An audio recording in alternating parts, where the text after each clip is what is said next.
this assumes that English language is everybody's main tongue.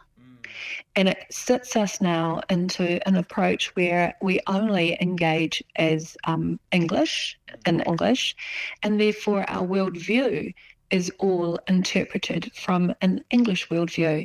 It also assumes that this problem around if we can carry on using English language more consistently and regularly, then we won't have missed care, misunderstanding, and it'll enhance teamwork.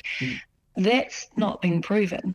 And in actual fact, if we had more staff to be able to provide the care that we need to be able to provide, then we will also have missed opportunity, the possibility of missed care or misunderstanding or missed clinical requirements achieved. So it kind of blames the fact that there's so many diverse languages being spoken.